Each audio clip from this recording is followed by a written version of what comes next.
Senior Life Journeys presents Carol Howell's Let's Talk Dementia, a podcast designed to help caregivers find knowledge, power, hope, and smiles in their dementia caregiving journey.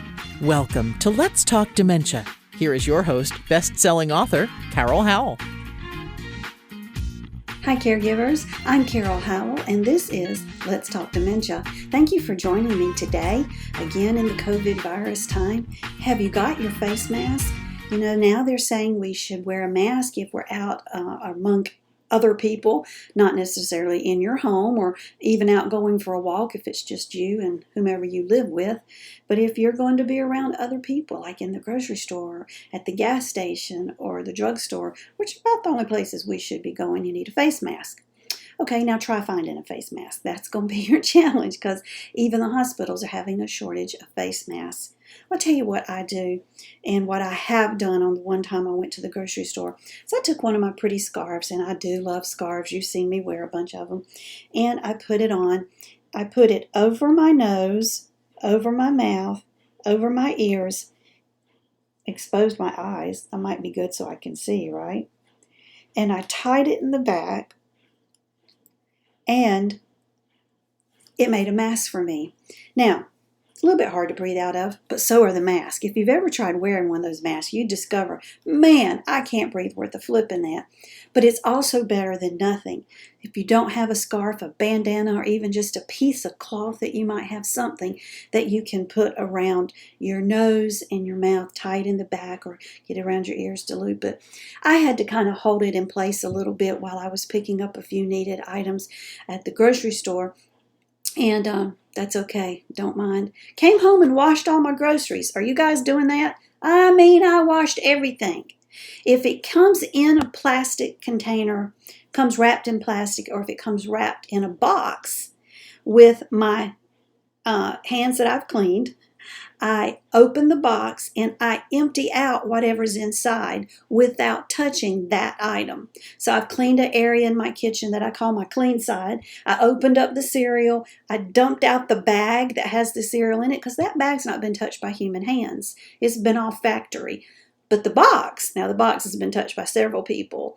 And so I then dispose of the box. But I've put that clean bag on the clean side of my kitchen. The dirty side of my kitchen has the produce and the vegetables and the canned goods and everything that I've yet to clean. And I hot soapy water wash everything. Vegetables, broccoli, onions, the container my eggs came in. Like my napkins came wrapped in plastic. You know how they do. Well, I opened the package. I dumped out the napkins without touching them, threw away the plastic, washed my hands good, and then took my napkins and put them where they go. Sounds a little obsessive, doesn't it? My son-in-law has a friend who is a dentist, as my son-in-law is. At the age of 34, 35, he's just died with coronavirus. 2 children and a wife and a dental practice. It suddenly doesn't sound frivolous to do the extra things we need to do to protect ourselves and others. You think, oh, well, I'm not going to die. But what if you pass it to someone and you make them even just sick? They don't die, they just get sick. Do you really want to do that? Well, I don't. So I'm just being extra careful. When we got back from the store after purchasing the few things that we did need, took off all our clothes, put them in the washing machine, got a shower. Yep, maybe obsessed, but I'm clean. I can tell you that.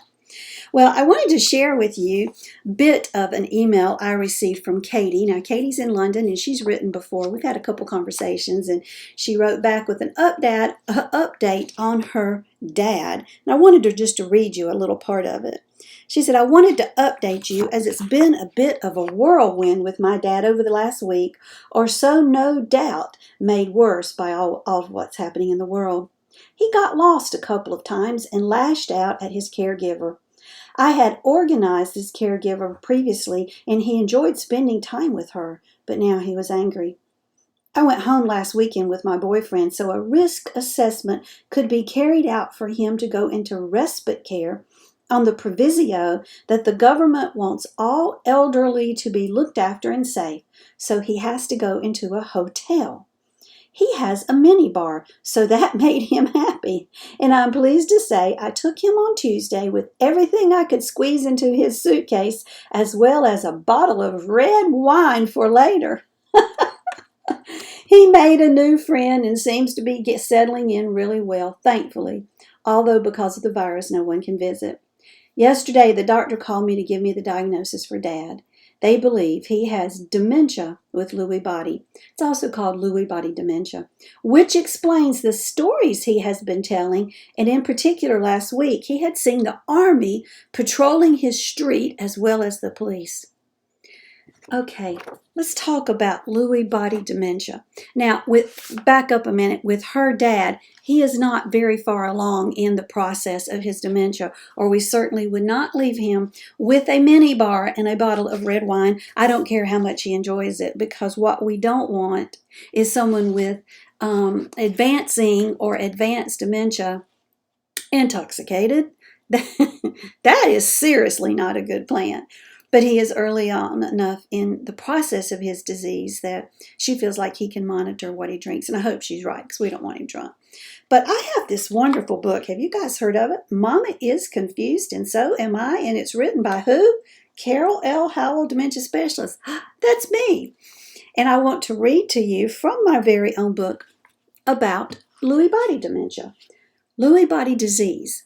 Lewy body disease is often misdiagnosed as Alzheimer's or Parkinson's disease. Actually, Lewy body disease, I'll interject here in my own book, Lewy body disease is a Parkinsonian disease, okay? It's part of that class of diseases. Lewy body disease is caused by abnormal cells in the midbrain region. Frederick Lewy, Dr. Frederick Lewy, discovered these cells, thus their name. The most common symptom for Lewy body disease is impairment in walking. This impairment results in a shuffling gait. It looks as if the person is skiing or skating. Muscle stiffness and a tendency to fall are common.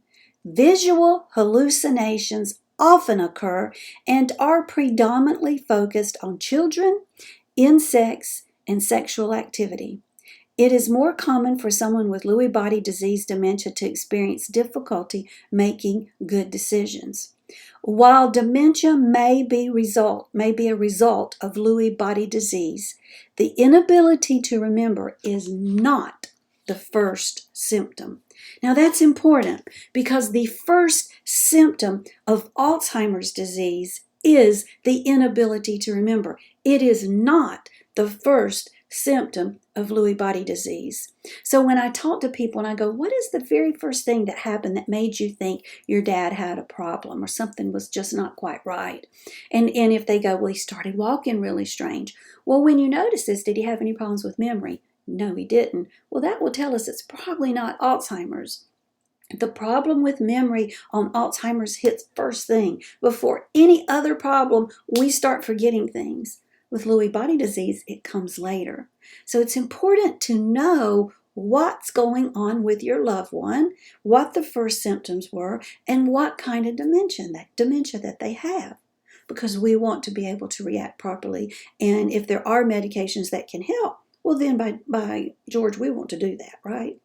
So Mom is Confused, and So Am I. You can find it on our website, letstalkdementia.org, as well as on Amazon. If you go to when you go to letstalkdementia.org, if you click on the events calendar, you can choose a date and a time that you and I can have a 30-minute phone conversation. It's totally free, totally free. All you have to do is once you click on that date and time, a message will pop up that says, please email Carol with your name and your phone number. That's the only way I can get that information, and I will call you on that date and time, and we'll talk about what's going on in your world. Well, I hope your day is a good one. I hope you find your scarf.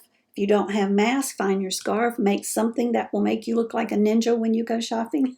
Give you superpowers. Protect yourself. Protect everybody around you. And wash all your groceries. Blessings and smiles on you and your caregiving journey. Remember, God's got this. Let's Talk Dementia would like to thank our sponsors, National Association of Veterans and Families. You can reach them at 800-352-2919, on the internet at www.navf.org. They speak veterans so you don't have to, and you tell them Carol sent you when you call to inquire about benefits for the veteran, the spouse of the veteran, or both.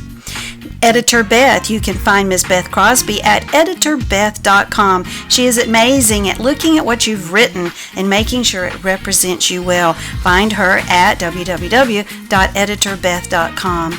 And HD Imports, located on Flint Street Extension in Rock Hill, South Carolina. That's York County. 803-985-0985. They are there for the repair and maintenance of your Honda, Hyundai, Toyota, Kia. Tell them Carol sent you. Thanks for joining us today for Carol Howell's Let's Talk Dementia. To learn more about dementia, we recommend Carol's best-selling book, also titled Let's Talk Dementia. It's available on Amazon in paperback and Kindle versions. Be sure to like Let's Talk Dementia on Facebook and leave us a kind word of review on iTunes. Remember, knowledge brings power. Power brings hope. Hope brings smiles. And we all need more smiles. Thanks for joining us today, and we'll be right here when you come back to Let's Talk Dementia.